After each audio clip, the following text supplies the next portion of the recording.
So this inquiry, digital exclusion typically refers to sections of the population having unequal access or capacity to use technology to participate fully in society and the workforce. And one of the things we will come on to today is about definitions and trying to understand some of this terminology.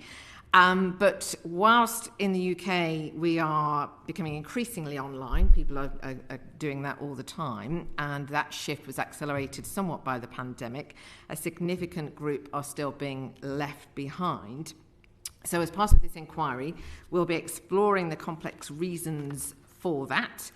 But we don't want this inquiry just to be something where we come up with new descriptions of what seems to be a long-standing problem, even though it's one that we have seen some progress on. And it's worth acknowledging from the start, of course, that a lot of good work has already been done by various different groups and bodies looking at this topic. And what we want to do is to learn from that work that already exists and to build on it.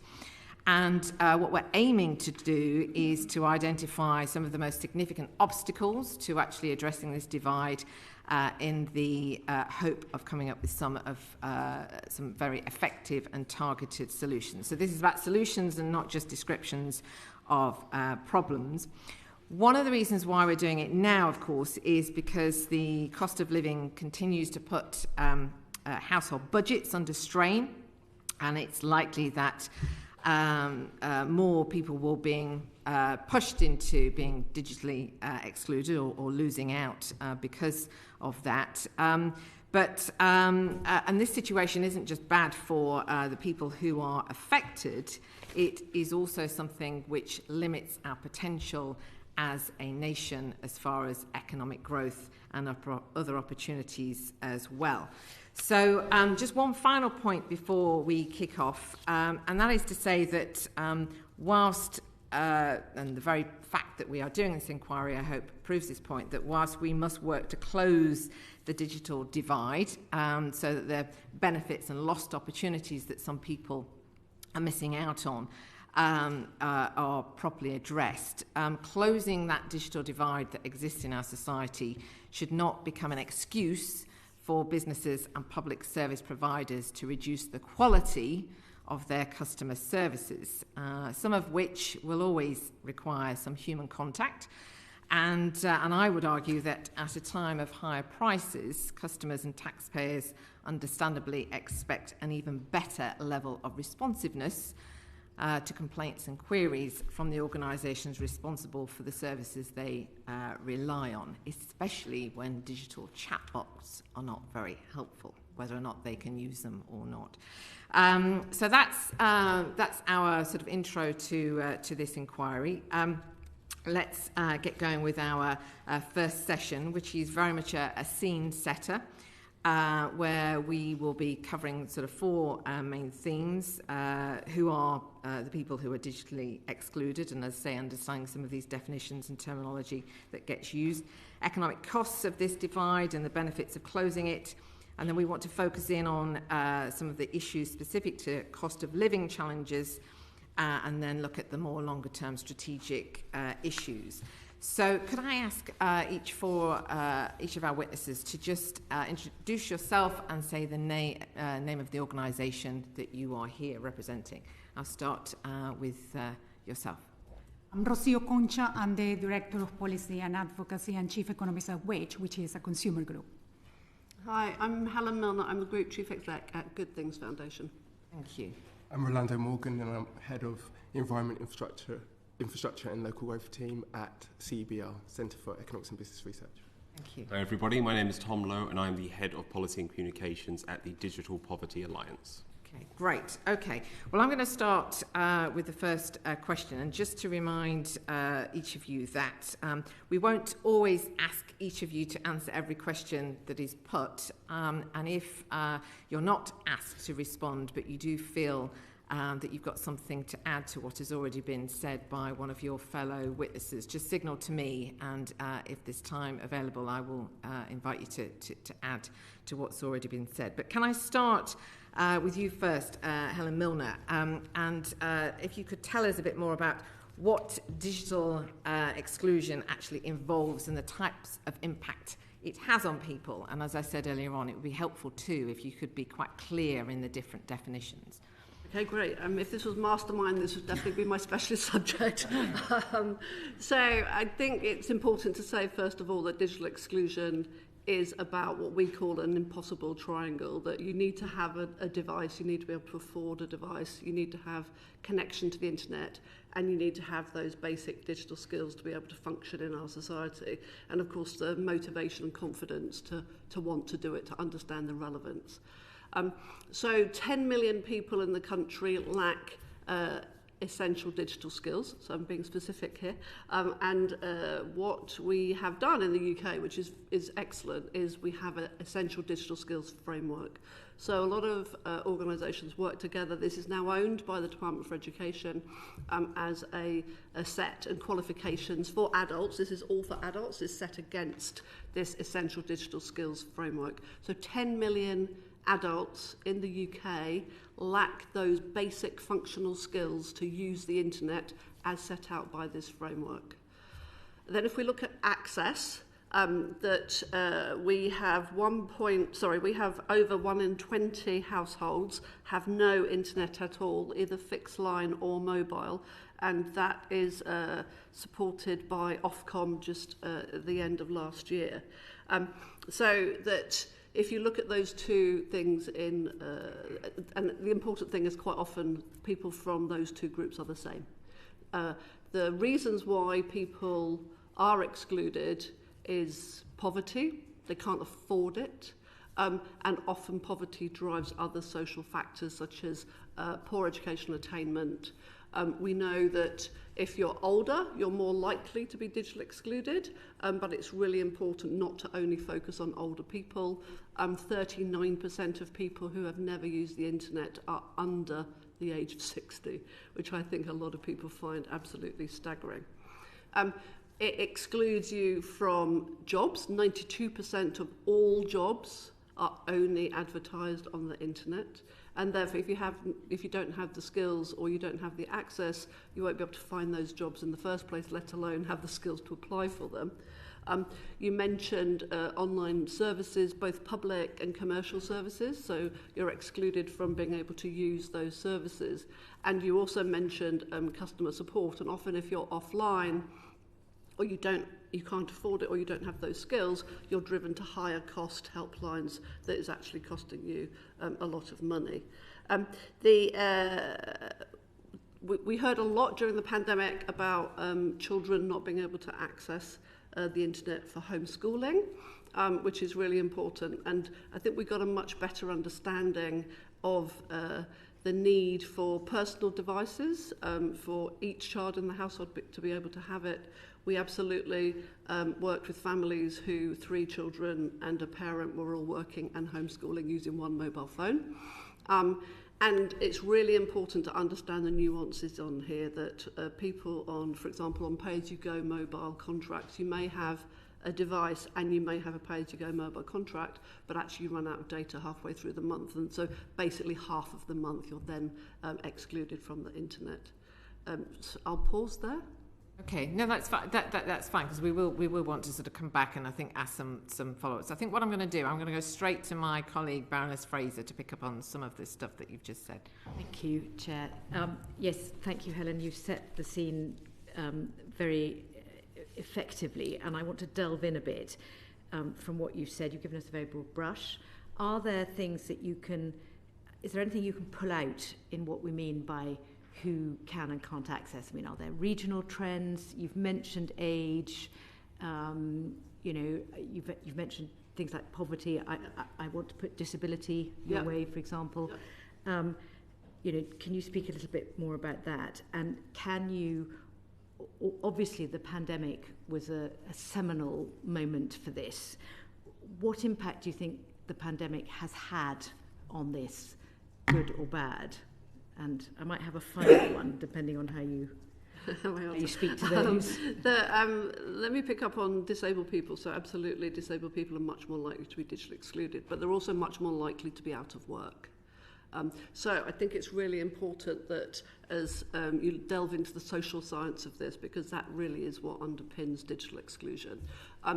Regionally, London and the South East are more included than other areas of the country, but also there are more people live in the London and the South East. So actually, although in the northeast of England, less than half of the population are advanced internet users in the northeast of England. Actually, if you compare the people who are offline in the northeast of England, there's fewer of those than in London, but if you just look at the pure percentages, you would say that London's okay. So there's a lot of nuance. Could I also just pick up about ethnic minorities as well, because I think that's one that is definitely worth delving into. Because it's actually quite hard to get numbers around ethnic minorities because within the whole population they tend to be younger, and therefore when you look at particular groups of particular heritage, that you will find that they proportionately appear to be more digitally included, but that may be because their population as a whole is younger. What I was just going to press you on is do you have a sense that those people that are in perhaps the northeast of England, and I come from Scotland, so I always think of the people in the Western Isles, there are less people there, but they are more heavily reliant on being able to access digital services. Is that, you mentioned the trend towards more services being online, so therefore there's more of an issue if people can't access them. So is there something in that data that you've just painted for us about actually it's more important the person in the northeast? I would say that it's important that everybody in the whole of the UK has access to good quality internet that they can afford, and if they can't afford it, they have it available to them for free. And the same with devices, and if they don't have the skills, they get the support to use it. So I think that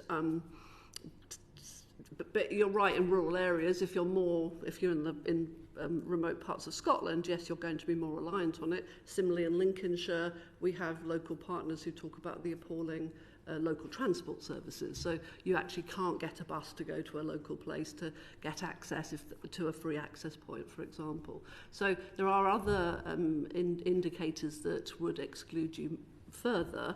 But I think my starting point would be that everybody should have access, and that I have been looking at this for a very long time, and the overlap is really around income and exclusion, because if you make an assumption that good quality broadband will get to everybody, then those people who can afford it and who do have the skills will be able to access it and to use it. Do we have any data? You mentioned 10 million adults lack the skills, and you mentioned 1 in 20 households don't have a connection. Do we have any data about how many people have the devices, and just geographically? Have devices who don't have devices? No, we don't. Can I just go to a couple of supplementaries from my colleagues, and then I'll invite you to come back in. Lord Hall and then Lord Foster. This idea of data and how we can assess whether somebody is in digital poverty or not. We've had some evidence, and indeed we understand the Nuffield Foundation has been looking to see whether they can develop a minimum digital living standard benchmark. Would this be useful? And what are the difficulties of getting the data together so you have one benchmark like that? So Good Things Foundation is part of the partnership bringing this together, so the minimum digital living standard. It definitely is incredibly helpful. It's also very difficult. There's a number of academics working within that project. But I would also argue that having it doesn't necessarily mean that there's going to be action to solve it. So I think it's good to have the evidence, but actually then is that going to make sure that the actions follow? So it's like your basket of goods. It's to say if you are to be able to succeed in Britain today, you need to have these minimum skills and access to be able to. Therefore, it's definitely going to be helpful for us, but. That would be measurable. Those would be things that you could put data around and say we're either achieving this or not. That's right. And the first phase is looking at families. So the first phase that will be coming out later this year will look at what that minimum digital living standard would be for a family. Okay. Lord Foster. Sorry, a very nitpicky small question, but it picks up what Baroness Fraser was saying a minute ago. We're slightly struggling with our understanding of some of the data, and you use this figure, 1 in 20 have no access to mobile or fixed broadband or internet.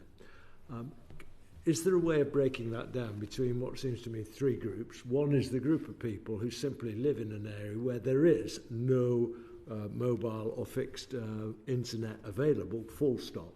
And then there are the other categories of people who have access to it, but either don't access it because they can neither afford the device or the subscription, or those who have access to it but simply are not interested because they haven't seen the benefits of so doing. Do we have those figures anywhere? Because we've struggled to find them. So, Lord Foster, you don't have, they don't exist in the way you described it, that they exist in 3 different buckets, so they're not the same data sets, but you have those data sets but in different buckets. And Ofcom absolutely would be able to tell you where the not spots are, so where it's not accessible.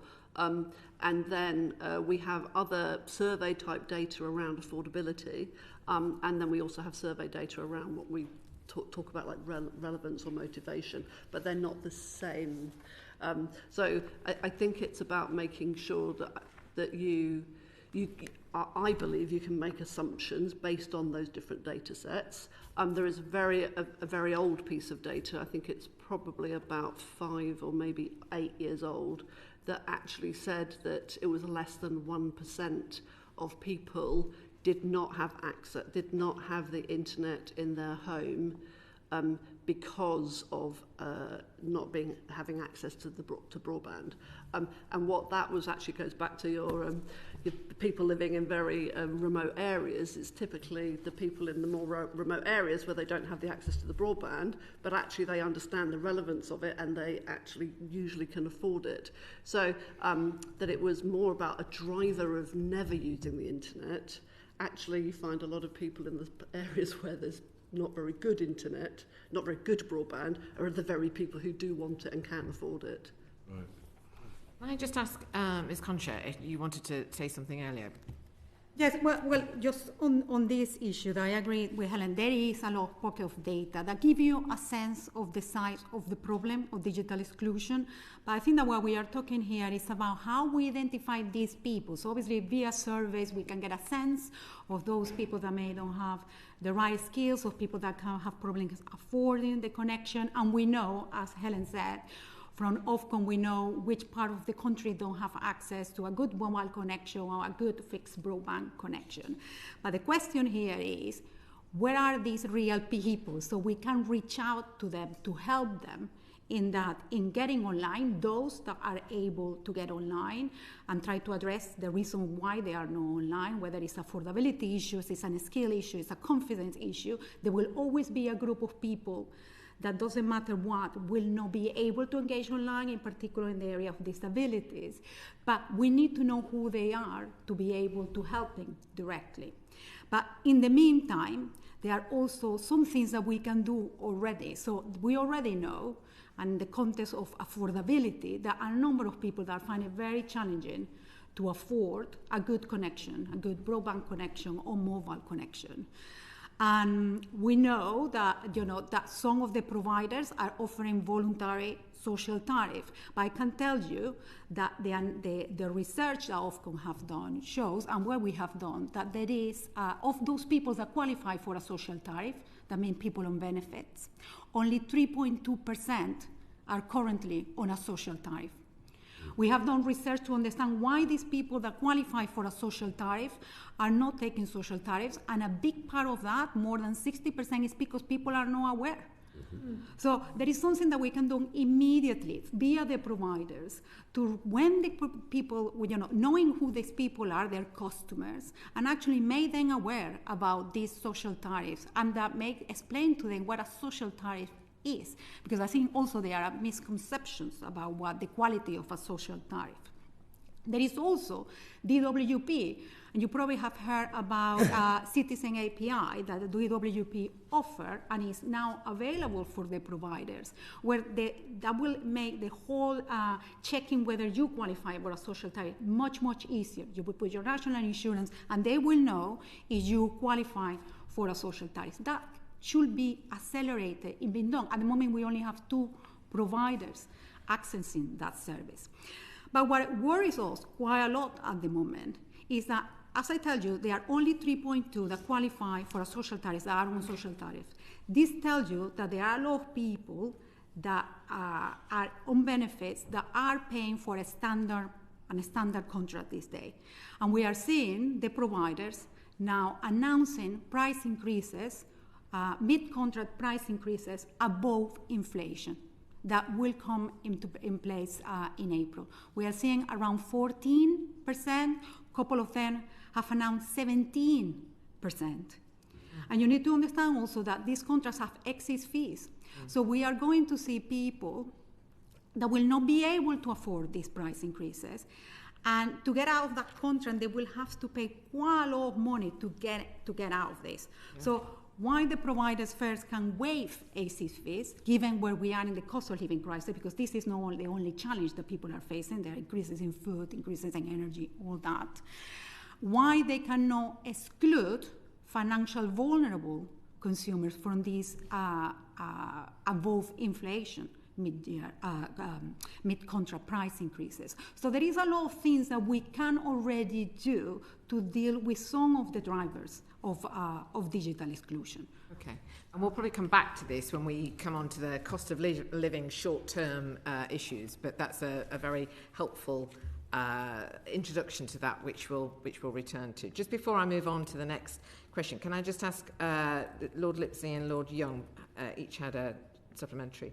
Yes, I'm very interested in the very, very, very high level of exclusion among really old people like me, 75-year-olds. But it seems to me there are 2 broad possible explanations. One is, these are people who weren't around when the internet first came about. I used to write my stories as a journalist on an old-fashioned typewriter and have never picked it up in the meantime. The other is, the other factors that often drive exclusion, for example, very old people tend to be poorer than just old people. I wondered if you could give any sense as to which is the most important of those 2 sorts of factors. Who are you directing that at? Well, Helen, just because yeah, I'm happy to. She's been talking around the subject. Sorry, no offence meant. Sorry, Tom, did you want to come on? No, go ahead. I think it depends on how old you are, right? So people in their 70s, it's much more likely to be that they didn't use the internet, obviously not at school, not during a career, and not since then. We also have a factor which happens often because we're working in thousands of communities, is that where one partner dies, usually the man, and he has actually been online and the wife can't access any of her bank accounts or anything. So, that where one partner is actually doing everything for the other partner. Mm-hmm. And then, obviously, as you get older, the other disabilities will come in, sight, mobility, dementia, and those things will then reduce your ability to continue to use the internet as well as to not start in the first place. The age profile and the reasons map quite nicely in that way. Roger? Yeah, just an observation, Alicia. I was a subscriber to Which before you were born. That's just an observation, right? The other thing is, I can't see why DWP aren't actually, in the people that they deal with, aren't saying to them, well, look, you should be accessing So it should be, they should be doing it, and and I suggest that if they're not, you should be prompting them. I want to address my last my question actually to Rolando and Tom, if you don't mind me being familiar, and that is what action do you think the government needs to take to stop all the fibre providers all focusing on the cities, instead getting them out to the rural areas where we know it's more difficult, but they can use innovation. So what action do you think the government should be taking? Can I just intervene at that point? Because I think it's a really good question, and I think it's something that we will want to cover when we get to later on in sort of question 4. Yeah, is that okay? Okay? Sorry about that. No, I'll catch well you later. Preempted there, Lord. Sorry, I thought this was the place. Sorry. No, that's fine. Okay, I'm going to move us on to some more economic issues. Baroness Harding. Thank you. So obviously I should probably declare I used to work quite a lot in this space and was a founder trustee of Go On and .Everyone, who are referenced in the pre-reading. And when I was involved in this sort of a decade ago, a lot of people used to say, why are you worrying about this? A lot of people are just choosing to opt out, and why are you trying to force people online if they don't want to? And so the question I've got, and I'd like to start with Rolando if we could, is whether there are economic reasons why we should really care about how digitally included we are as a country, and what you think the economic consequences of digital exclusion are in the UK, and the flip side of that, what the opportunities might be for economic growth if we could unlock greater digital inclusion. Or whether, in fact, those people challenging me and Helen and others a decade ago were actually right and we shouldn't be that fussed about it. Sure. So our firm, CBR, undertook some research for the Good Things Foundation, and what we did is explore different benefit streams through which digital inclusion at the basic level can generate benefits to the economy. So in particular, we found a range of benefits that relate to the kind of things that you're mentioning. So, for instance, there are benefits in respect to government efficiency and benefits to NHS, for instance, if there's enhanced skills amongst the users of those systems. So, speaking to your first point, I think why it is kind of important for people to be engaged even if they may not want to. For instance, if the government wants to have digital by default and increasingly have services provided online, that is only feasible if the users have the ability to access that. And so you can't have services that are 100% online unless, in general, a large percentage of people can access those services. So there's a kind of, it's almost an equilibrium, either we're all online or we're not, and then you create inefficiencies if you have to kind of duplicate your services both on and offline, which you kind of will have to do to some extent, but you want to minimise that ideally. More generally, in terms of the consequences of kind of digital exclusion, in general, those who are digitally excluded will be able to play a limited role in the economy, and so different kind of things that we explored were the extent to which they may miss out on obtaining jobs, for instance, or what we looked at the benefits of being able to obtain a wider range of jobs and better paid jobs, so higher wages, and looking at the benefits of that to the economy. Not only that, but people, in terms of digital exclusion, will miss out on being able to, say, shop online, find potential savings, kind of find the best deals, and also save time. Time saving is a big thing. So kind of, as you flip that around, obviously, there's hundreds of millions of pounds of benefits, and over time, that accumulates in terms of billions of pounds of benefits to potentially the economy through not only the kind of government efficiencies I mentioned, or being able to access appointments online and having time savings, etc., through that means, but for instance, corporations have benefits through being able to have better fill vacancies more easily by having a wider pool of applicants, and also the government gets revenues as you increase employment and earnings through higher skill levels. And that in the report we did, we only looked at the basic level, but as you think about skills more generally, and basic skills are going to naturally lead to high-level skills, that's going to become more and more important. So the potential gains of digital inclusion and the ramifications in terms of the extent to which that's connected to higher-level skills could be definitely significant, both annually and then as you accumulate that over time. And if I could just have one follow-up, your report attempts to quantify that. Yes. I wonder if you could just sort of put on the record the scale that you described to this and how you did that quantification. Sure. So in terms of the scale, firstly, we found that what we did is a benefit cost analysis. So we looked at the potential costs of training people so that they could gain basic skills and basic digital skills, which we estimated to be about 1.4 billion over a 10-year period, 2023 up, and over a 10-year appraisal period, and the accompanying economic benefits amassed to an estimated 13.7 billion pounds over that period in terms of 2022 prices. So we use discounting, kind of standard approach used within government. And in terms of how, and just in terms of how you can kind of rate the cost of the benefits, that's a ratio of benefits to costs of about 9.48 or just below 10, and a net present value of 12.2 billion. So looking at the arithmetic difference between the two.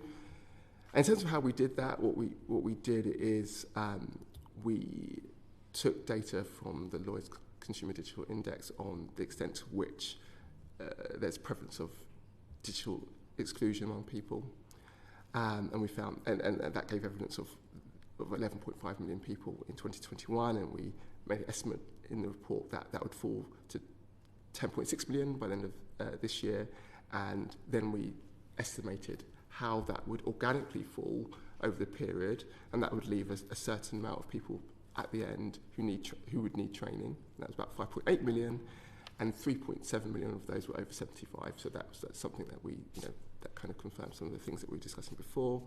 And then what we did is looked at 9 benefit streams to say how if those people were trained, how the different ways those people would accrue benefits through these different streams, and then we totted that up over the years and across the streams to get the total figure. Thank you. Thank you. Baroness Whitcroft. Thank you. I'd be really interested to hear a little more about how you came up with those numbers, Rolando.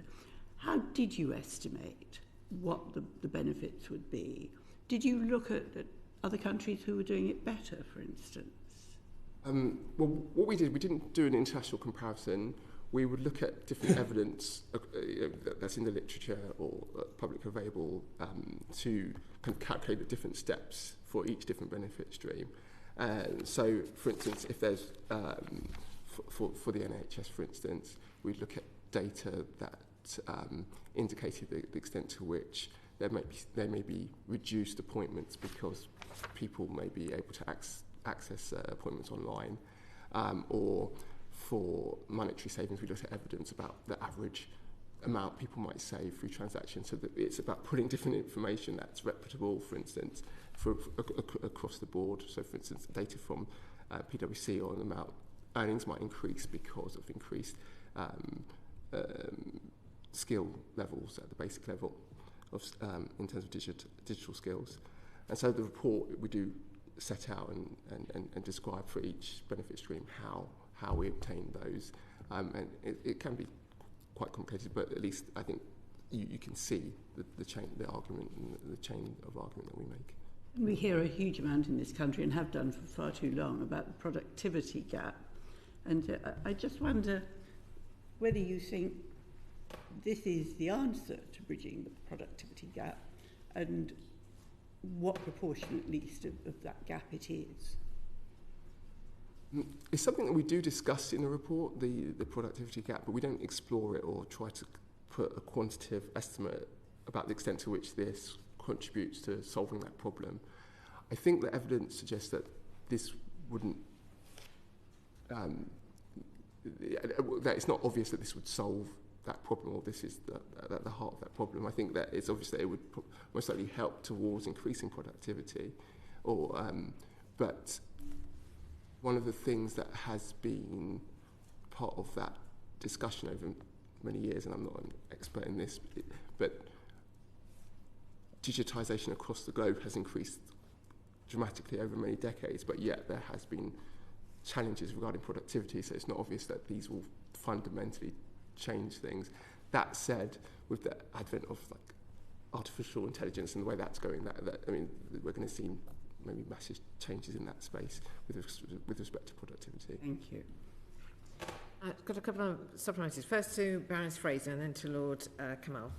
Just a very quick one on the NHS. So you were talking about how access to digital appointments could be increased. There was quite a lot of work done by clinicians during the pandemic around the benefits of face-to-face versus online appointments.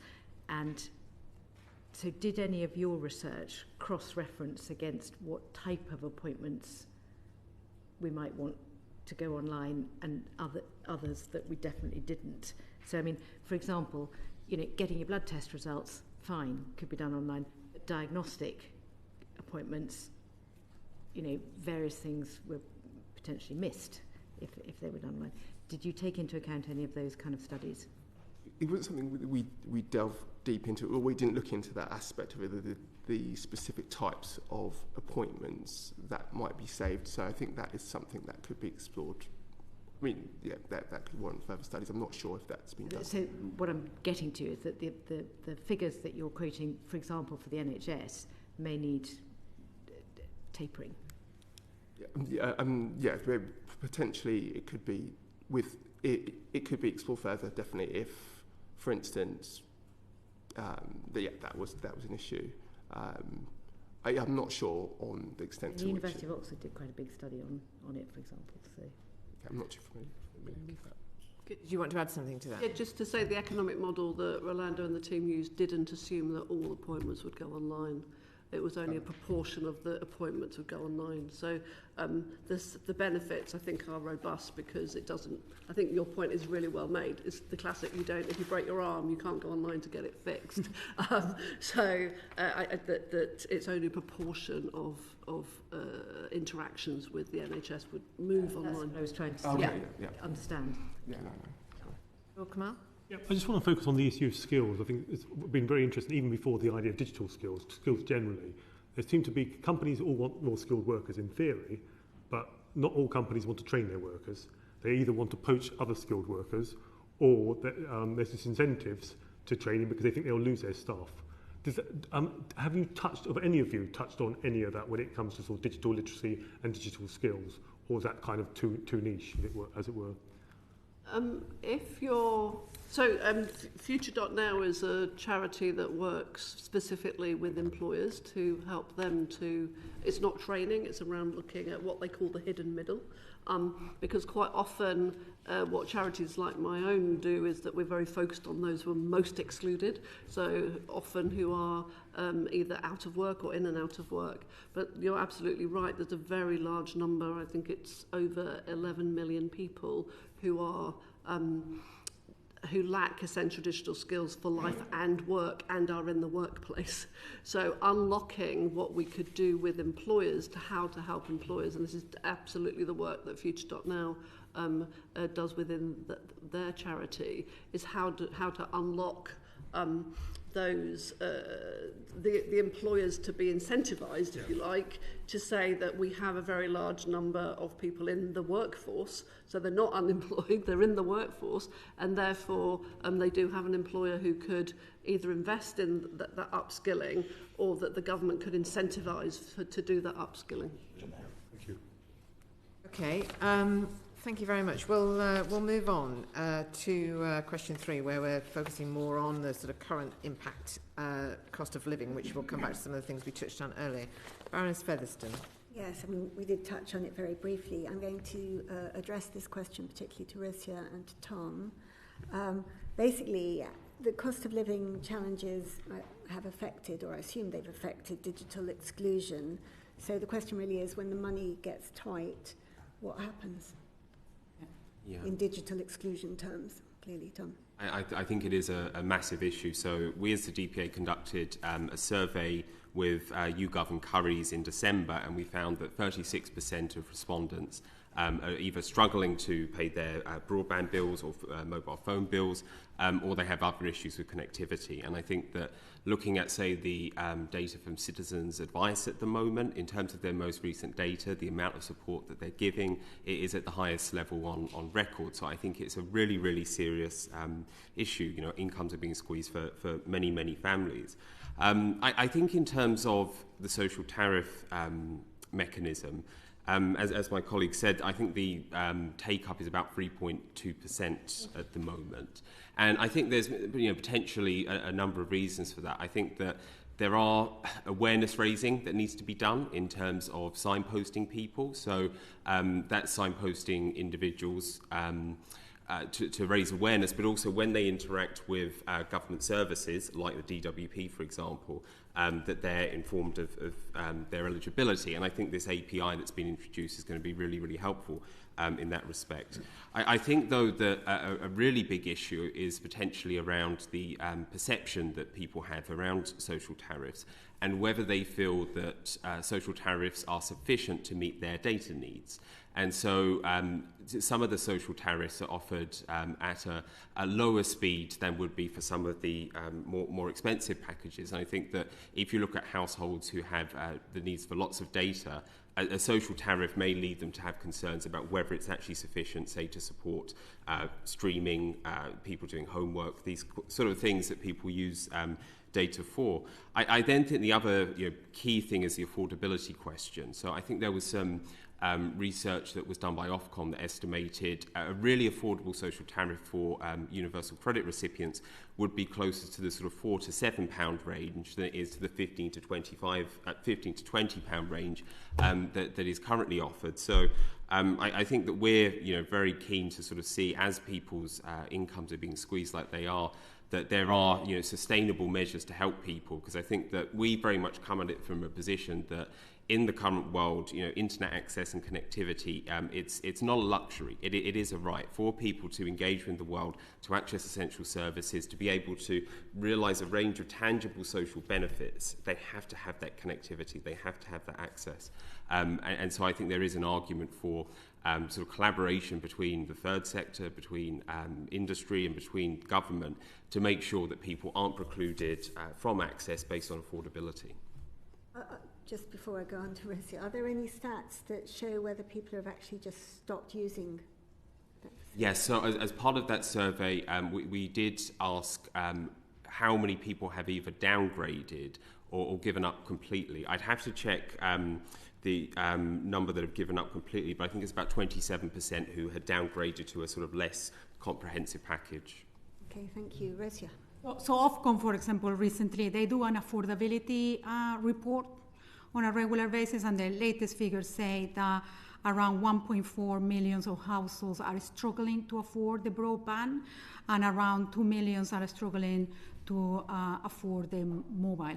But going back to what said before, I mean, we see the internet, access to the internet is an essential utility in today's world. It's as important as having access to water, gas, and electricity, and we have to see it that way, and that is why the discussion that we are having today is so important.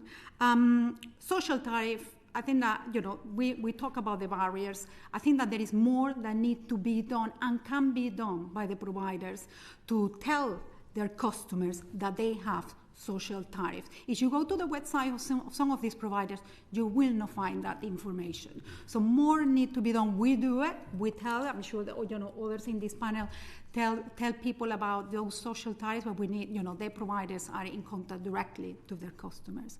And the other thing that we really need to consider, and it's something that you should be aware, if you are not aware already, that social tariffs also pay VAT, full VAT, for unessential services.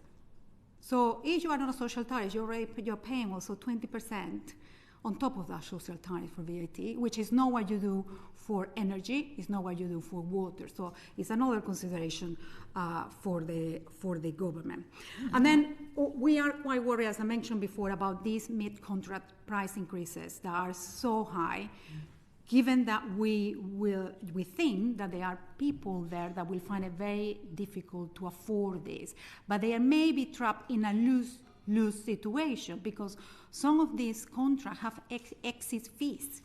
So you may find yourself that you cannot pay the increase, but also it's very expensive to get out of that contract. So as a minimum, in the current context of the cost of living crisis, they should stop charging this exit fee if they are, because the people cannot afford it. There's no exclusions in the contracts that say if we double the price, you don't have, there's nothing in the contract to let people out. No, there isn't. The only thing that it is for at least some of the providers, that if they have a customer that, tell them that they cannot afford this, and that provider is offering a social tariff, not all providers do, but if they offer a social tariff, they will not have to pay an exit fee to move to that social tariff. But if you are a provider and you have a customer that cannot afford the contract, and you as a provider don't offer a social tariff, you should also waive the exit fee. And I think for all consumers in general, remember that it's not only the people on benefits that are struggling in this cost of living crisis. This exit fee can be quite high. So, if you go ahead with price increases, avoid inflation, you should allow people to switch and go shop around without that exit fee. And as a minimum, if you have customers that are financially vulnerable, you should not be introducing these price increases. I might very well agree with you. Okay, thanks. We'll go first to Baroness Healy, and then I've got a couple of other colleagues looking to come in too. Thank you very much. What you've been saying is very interesting about the social tariffs. I'm still slightly unclear whether you think it should be government pressure on the providers to make it clearer.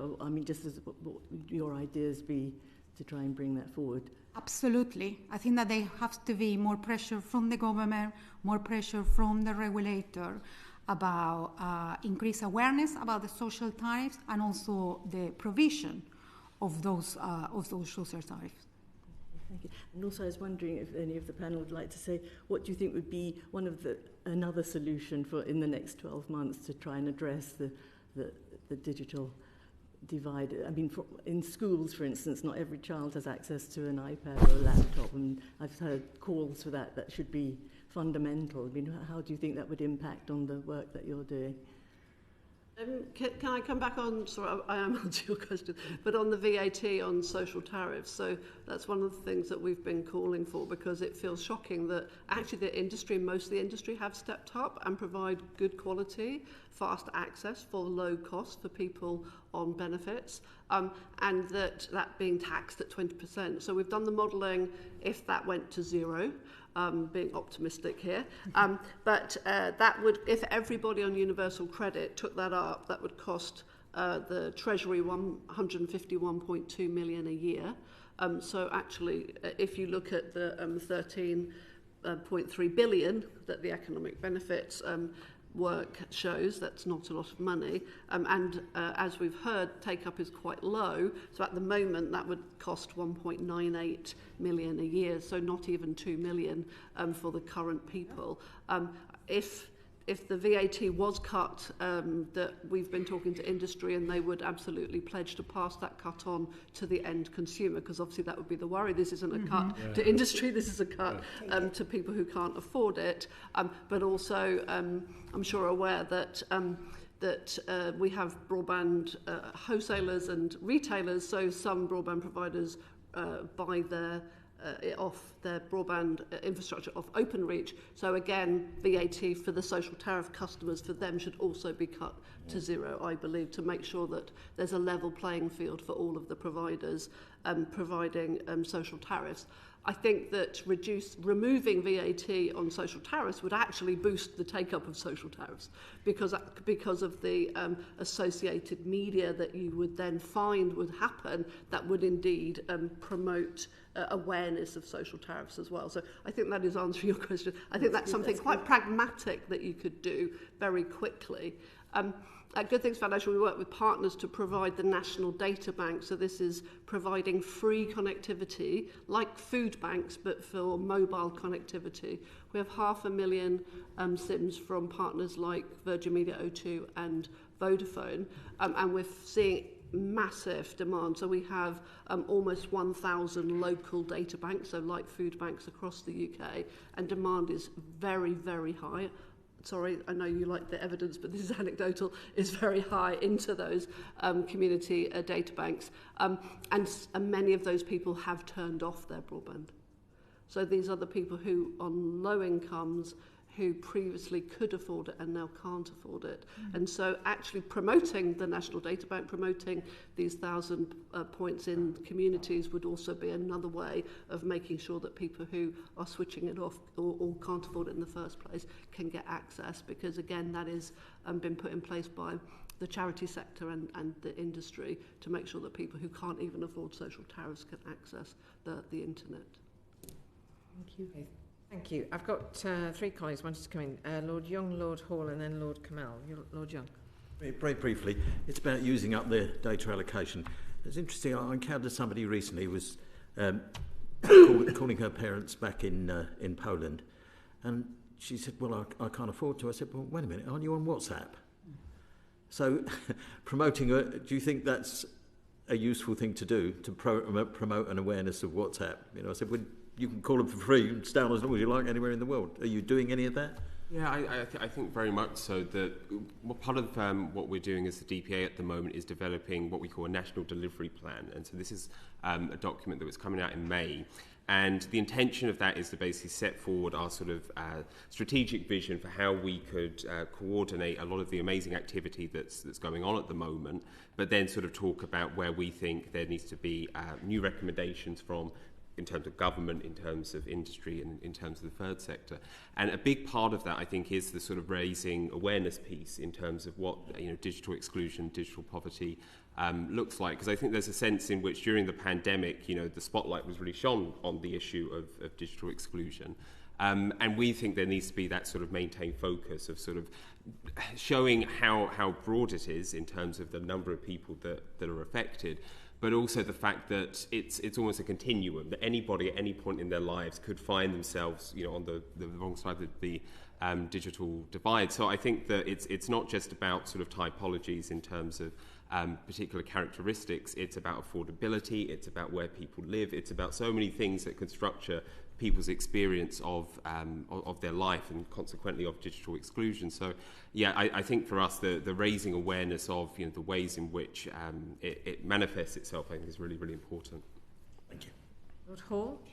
I think my question's been asked. It's about raising awareness again, but I just wonder whether, and Helen gave a very thorough answer, but I just wonder, is there anything else from the point of view of Which, or Tom, your point of view, where it would be helpful just to lay out other things that can be done to raise awareness?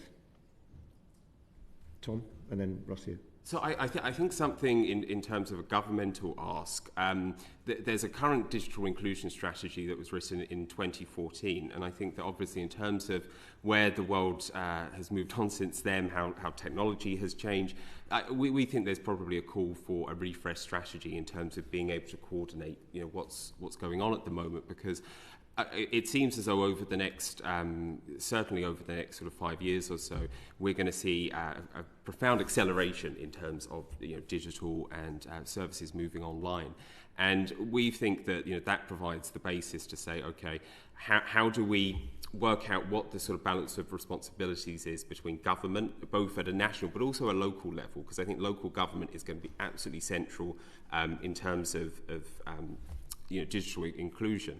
But I think that local work almost has to be supported by a clear sort of national policy steer. And that's where I think perhaps when I speak to sort of local areas, there seems to be a bit of a gap at the moment, that clear sense of a national strategy and political ownership. So I think that's one of the things that, in terms of that raising awareness piece and ownership, would be very, very useful.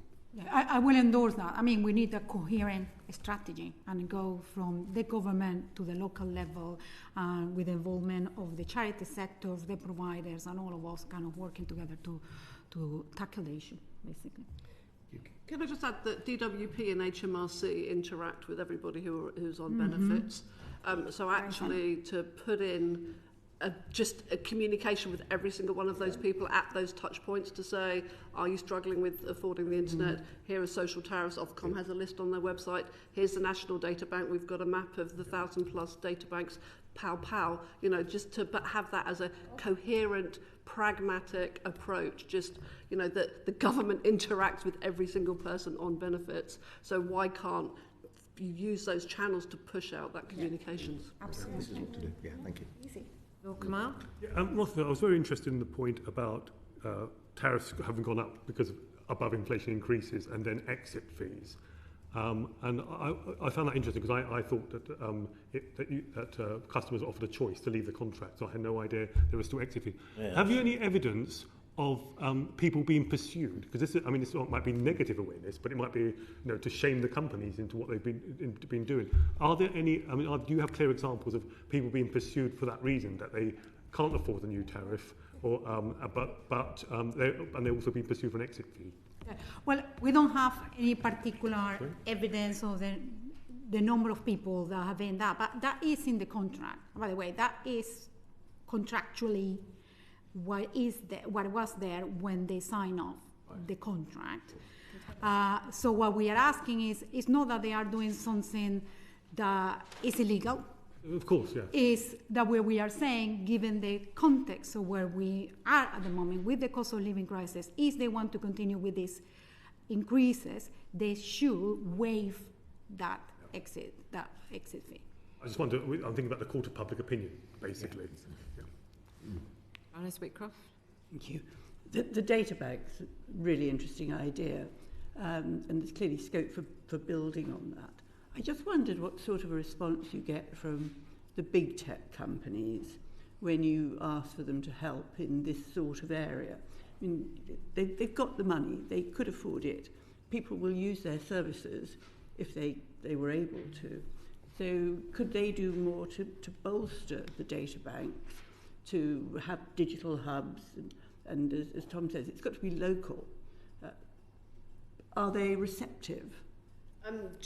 Do you mean platforms? I'm thinking I mean, we work very well with telecoms, so the telecoms companies are very supportive, particularly Virgin Media, O2 and Vodafone.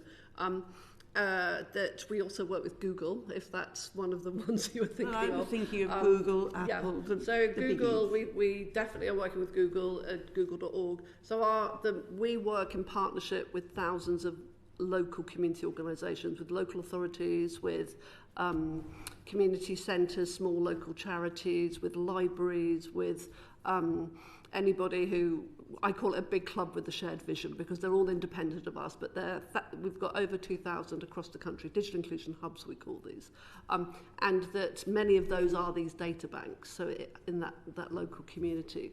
So that's so important, because they can reach in and actually find those people who aren't being reached in any other way, so particularly not being reached by further education, for example. The formal education sector, who spend millions of pounds on adult learning, aren't reaching these people either. So informal, very, very local, but they need help and support. So we bring them together within the National Digital Inclusion Network so that they can interact with one another. We provide them with training, with support, with capacity building, with the data bank. We also have a device bank where you can put, when companies are giving us their old laptops and other technology, to get the devices to them as well. So if they are part of that, they can join in and to help those local people. So we need more of them. There are definitely more that can join in. It's all free to them, everything is free to them, and everything is free to the beneficiaries through the system that we have. But particularly a lot of those at the local level, I mean, and this started in 2010 with austerity, that money has been cut and cut and cut and cut at that local level. So for many of them, they are very much hand to mouth, and of course the cost of living crisis, utility bills, is affecting them and their ability to survive as well. But they're amazing organisations, and you know, we throw our arms around them and support them. But Tom, is there any way to quantify what the companies are putting in to fill this gap? I'm not sure if I mean, obviously, as part of a lot of the bigger companies' CSR agendas, they're interested in what they can do to support, and I think they see action towards fixing the digital divide as a big priority. So we work very closely with Currys, for example, who are very interested in what they can do to support this agenda. I'd agree, though, with Helen. I think that despite a lot of support, there's always more, I think, that needs to be done. And I mean, there are things, for example, around the role that companies can play in terms of upskilling their existing staff. So we know that there's a higher proportion of people that don't have EDS for work, for example. Companies can volunteer, or people in companies can volunteer as digital champions, say, to act as advocates within their workforce for why it's important to get connected and develop skills. They can volunteer their time in a sort of ad hoc capacity, sort of in-kind support.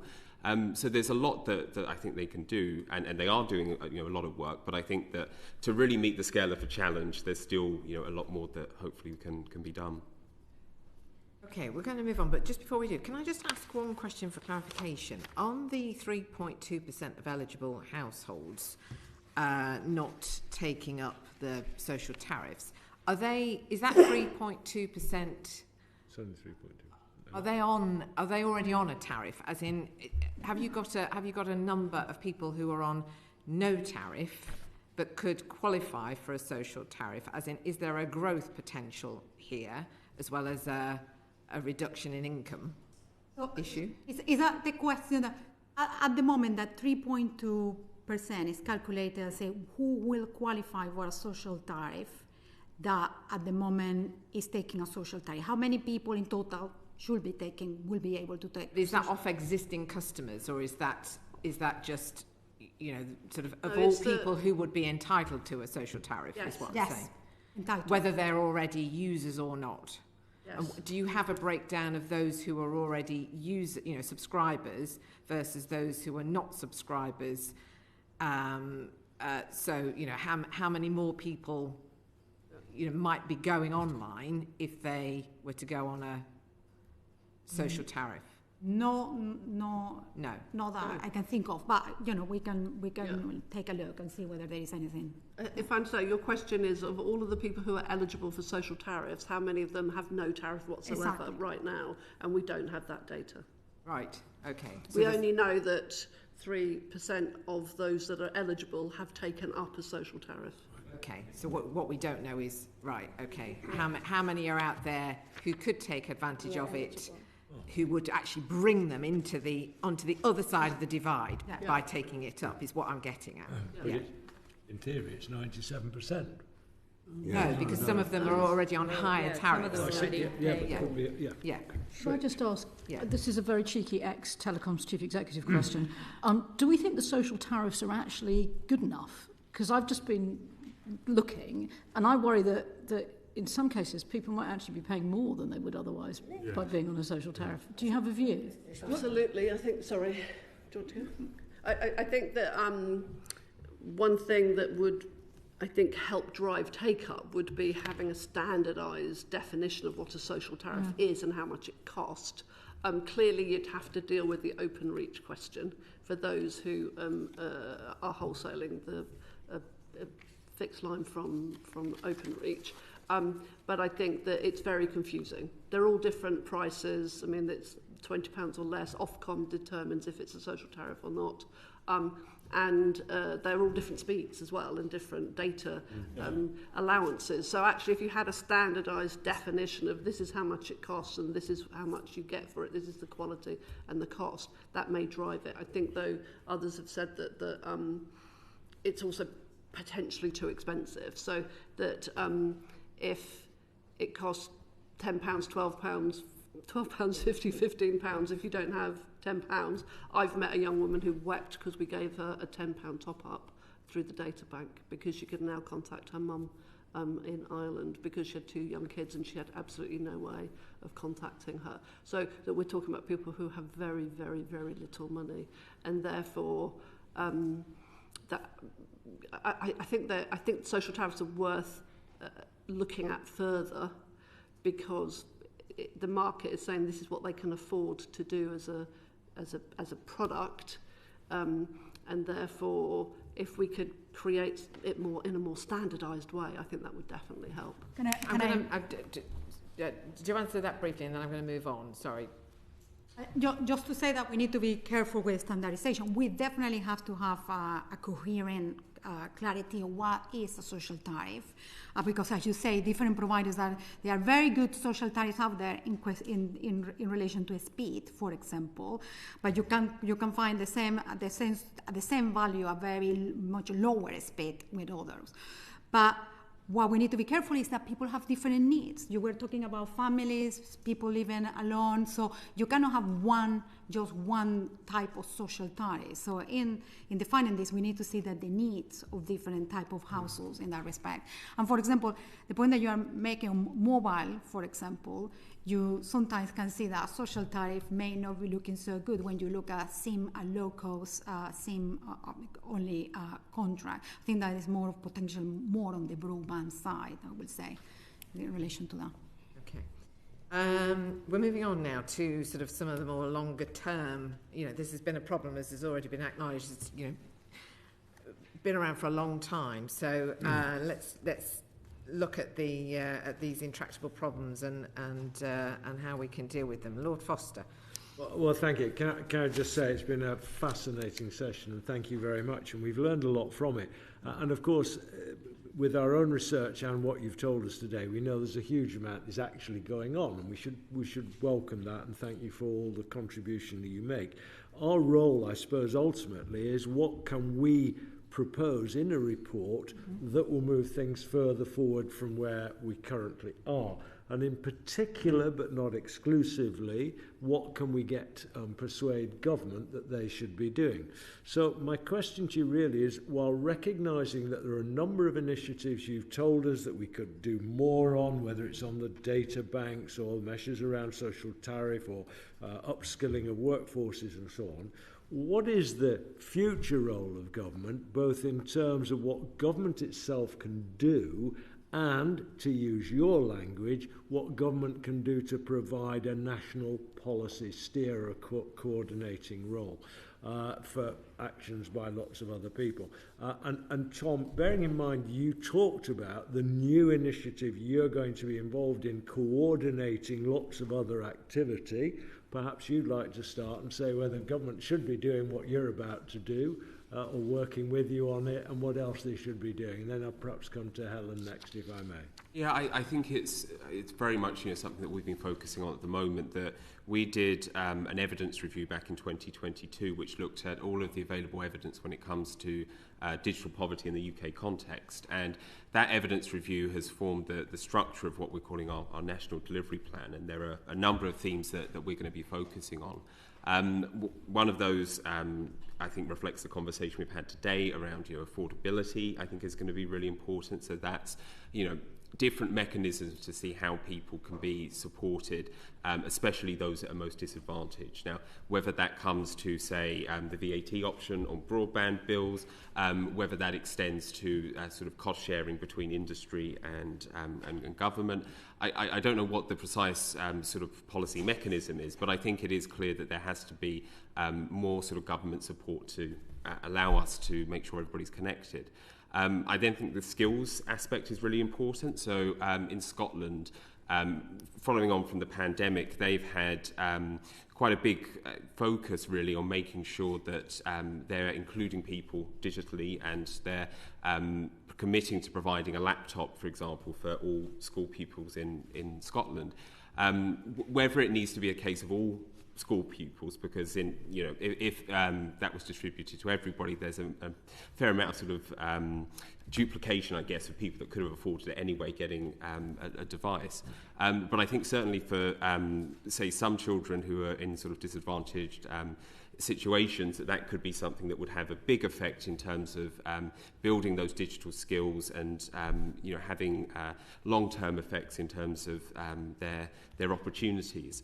I then think there's a point around, I guess, measurement, and one of the things that the evidence review highlighted was that there is a bit of a gap in terms of longitudinal surveys that really quantify all of those different dimensions of digital exclusion, not just the access dimension, which sort of Ofcom is able to measure, but that whole sort of piece in terms of access, capability, motivation. And that's where I think the minimum digital living standard will hopefully be, provide the basis on a longer term trajectory to see how digital exclusion is changing over time, because I think that's something holistically we don't really have at this point.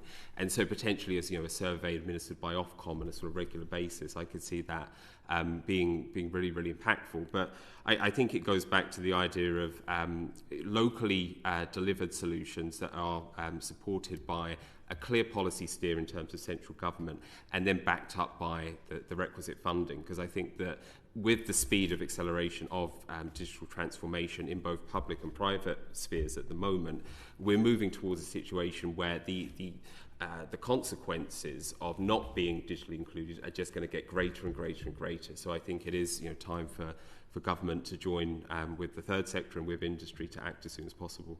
Thank you. Helen.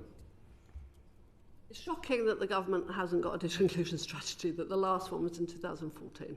Yeah. So there's 1.5 people in what was the DCMS FTE civil servants working on this area. So as such an important area, highlighted by the pandemic, exacerbated by the cost of living crisis, it's really shocking that there is no focus around strategy and leadership for digital exclusion. So let's start with that. Let's actually convene a cross-sector, but with government leadership around a strategy. Although you're asking about long-term, is that we absolutely need to make sure we understand how to break down the barriers across the different axes of this. So let's work on affordable internet access. Absolutely, the government must take off 20% VAT on social tariffs. It absolutely feels like shocking that is still there. And that should be passed on, and work on social tariffs I think is really important, and promoting through DWP HMRC. The second one is around devices. So we've created this national device bank. So this is about refurbishing equipment. The UK is the second worst e-waster per head of population in the world. E-waste. E-waste. So we put the second most e-waste into landfill per head of population of all the countries in the world. And I can give you the source for that. It's quite an achievement. It is quite an achievement. But the government, but if the government could give all of the old equipment that you have into the device bank or into other schemes, and we have an end-to-end process, we can get those, it will cost you nothing, and we can put them into the hands of beneficiaries, then that would be a great thing to do. And that's sustainable, that's long-term, and at the moment, the people who are stepping up to the plate to give us their devices is industry, businesses and other large organisations, which is fantastic. But the millions and millions of pieces of equipment the government has, if that could come back into reuse, then that would be absolutely a game changer. And some of the numbers that Rolando shared earlier had in it an assumption that there was £150 per person to buy a piece of kit, but this solution actually doesn't have that cost in there. And then thirdly, if we're realising 13 plus billion over 10 years into the economy, then actually there should be a funded plan. So the work that we've done, the modelling that we've done, is that we can halve the digital divide. We're being more aggressive than the numbers in the CBR report for 30 million a year over a 5-year period.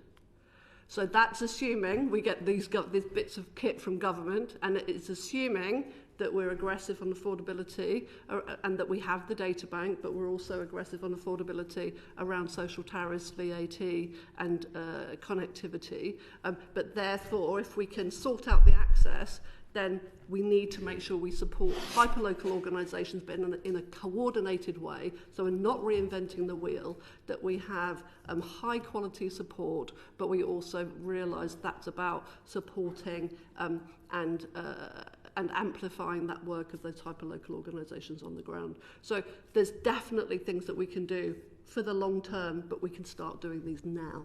Normally helpful, thank you. I'm conscious of time. So. Yeah, thank you very much. One of the things that when people answer questions like this, they always say what the government can do. What I would like to look at is the other way. I'm not saying government should do nothing, but civil society has a huge role. I worked with a project that was helping people get into work. The local jobs centre was rubbish. They said to me, all we want is second-hand computers, not money, second-hand computers. And they got local people hundreds of jobs over a few years. So the question I want to ask you is, let's look at the other way. What do you think companies should be doing more of? Secondly, what do you think civil society could step up and do, local charities? You clearly are part of that.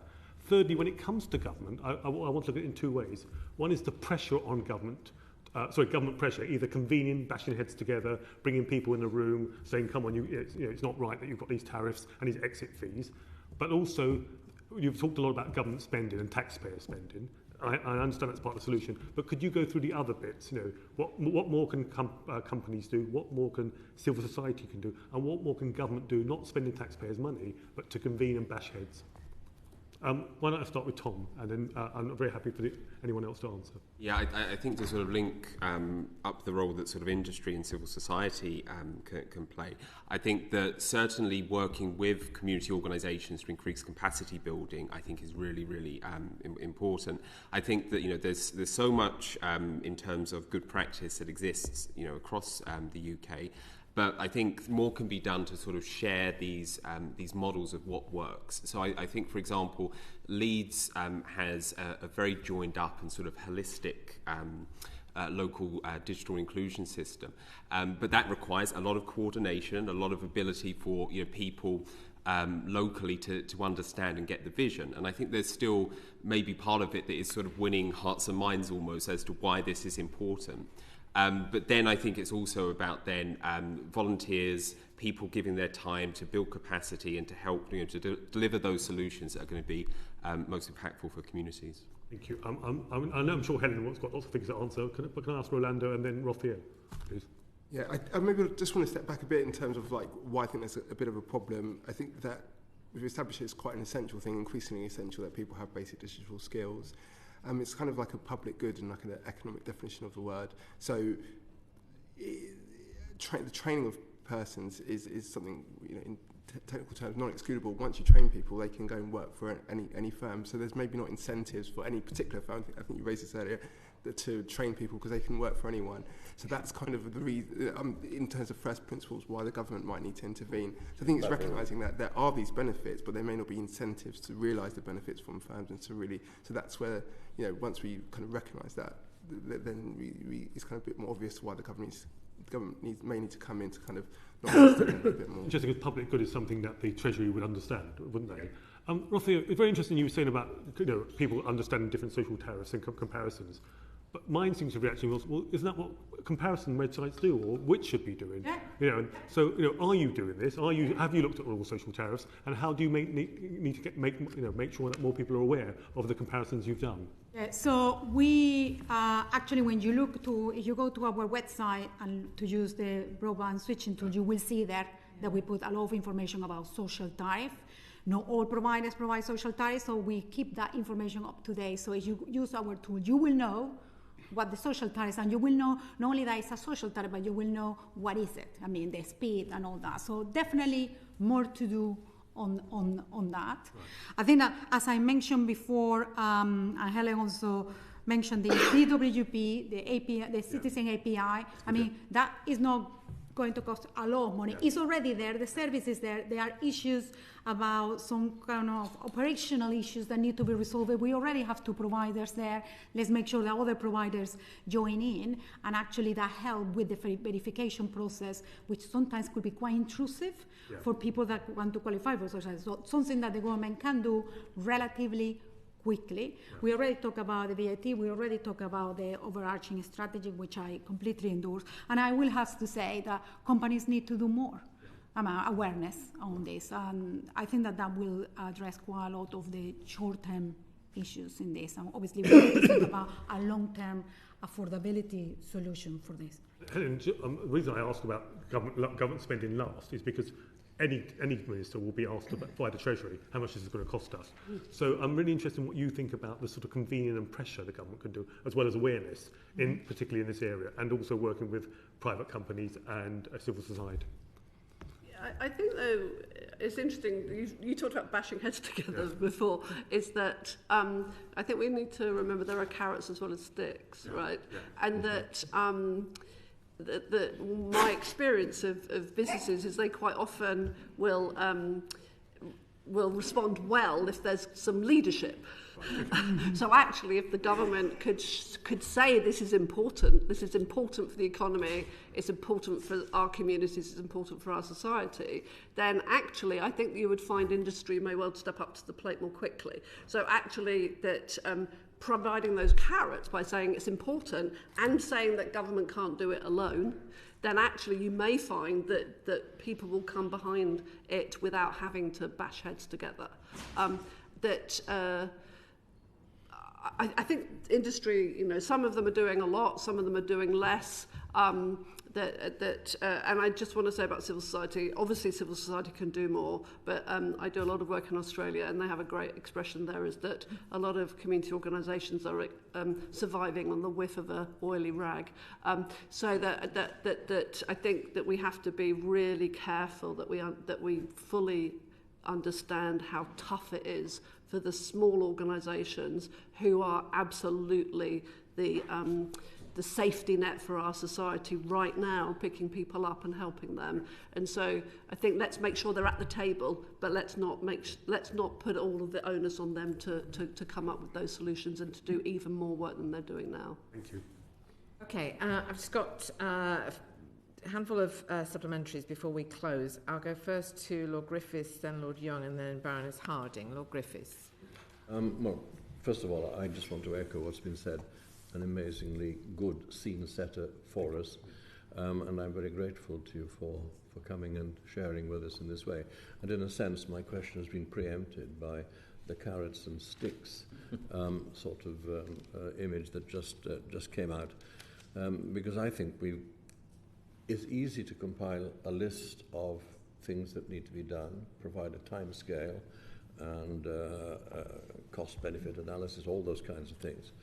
But we do need to persuade the government that the efficiencies that can be earned by appropriate policy in this area will make it worth their doing these things. And I was very taken by Rolando's contribution along those sorts of lines in terms of what our economy can achieve in terms of better performance by the kinds of investment we're talking about. And it has to be sold in terms of investment.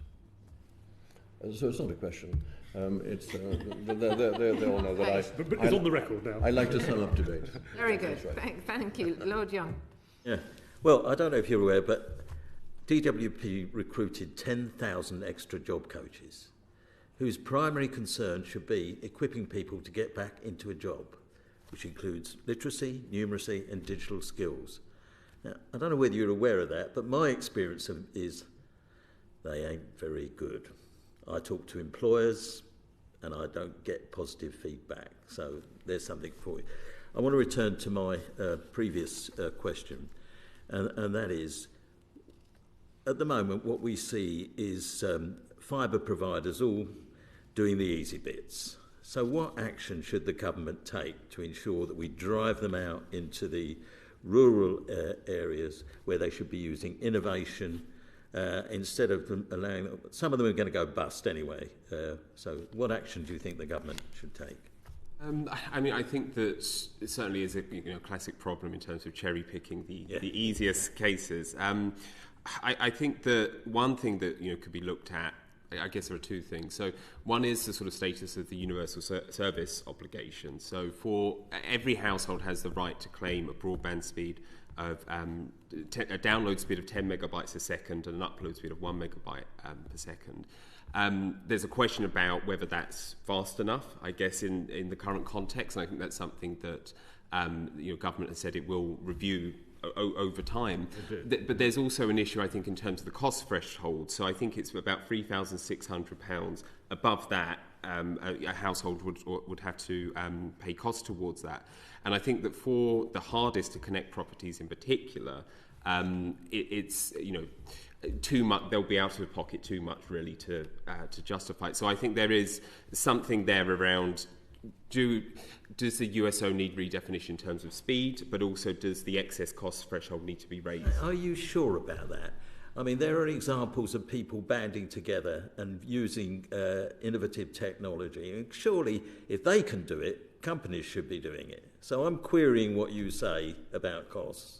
I think the other element then is to what extent can you use different kinds of sort of solutions, so through mobile technology, for example, and I think it's sort of a mixture also of incentivising challenger providers as well that could have subsidies, to extend networks to sort of harder to reach places. Thank you. Thank you. Baroness Harding. Thanks. I echo what others have said. This has been really brilliant at setting the scene and stretching our thinking, but I'm probably going to sort of end on quite a downer. So the question I want to ask is fundamentally, why isn't government championing this? Because you've made such each of you, really clear case why this is a great return on investment, why the sort of social and economic benefits for the country are so huge. And I've certainly heard Helen and others make this case for quite a long time. And yet we haven't got that convening power of government, let alone any of the money that you're describing. And I wondered why. What is it you think, why hasn't this agenda captured the hearts and minds of government? Be asking someone else rather than... I'm just interested because you've worked in the space. What do you think are the real barriers that are stopping this agenda moving forward? I think two. One is that it is perceived as being soft and fluffy and, dare I say, social justice, which isn't at all soft and fluffy. That it is. I don't think the economic argument has been made well enough, or it's well, maybe it's been made well enough, it's just not been heard. I also think it gets drowned out by things that are perceived to be more sexy, like how do we get more unicorns in this country, and how do we help more people to become programmers of artificial intelligence? Is that the policy sits, I'm going to say DCMS, sits in what was DCMS, and that the digital skills policy, basically basic digital skills, has been airbrushed out of it. It's gone to DFE for the essential digital skills entitlement that isn't reaching the hard to reach people. So that's policy that's failing those people. So it's kind of done that, off it goes to DFE. That's not working. No one's asking why. But I think it's really about, it's not sexy, and the economic argument just needs to be made and heard by all of us, but also to make sure that the Treasury understands the cost-benefit analysis that Rolando and others have done. Helpful, thank you.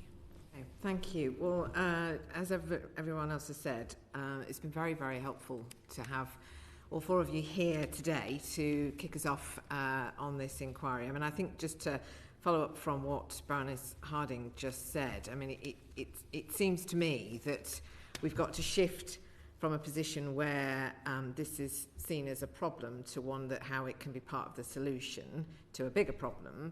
And, I hope that from participating here with us today and sort of from the questions and the dialogue that we've had, it will also give perhaps some of you and your organisations some sort of thoughts as to, how you can do more to try and promote the positive reasons for action in this area, not just, presenting sort of problems that we look to the government to solve. I think this is something where we've got to be able to come at it from different angles. So, and if there are other sources beyond that which you have already shared with us, Rolando, about the economic benefits, that would be very helpful, because I think critical to us moving on this and getting more progress is going to be able to promote the positive aspects and where those benefits lies, who is actually going to be gaining, in terms of organisations or departments within government, all that sort of thing. The more that we're able to help to identify that, I think the more successful we'll be. So if there's more information that you can provide in writing, I don't want to overburden you all. You're all busy people, but you know, that would be. This is a campaign that you've been pursuing yourselves for a long time. So if as a result of this inquiry and your contribution to it, we can actually shift the dial, as Baroness Harding put it earlier on, then that's what we will try to do. So with that, I'm going to draw this to a close. Order. Thank you.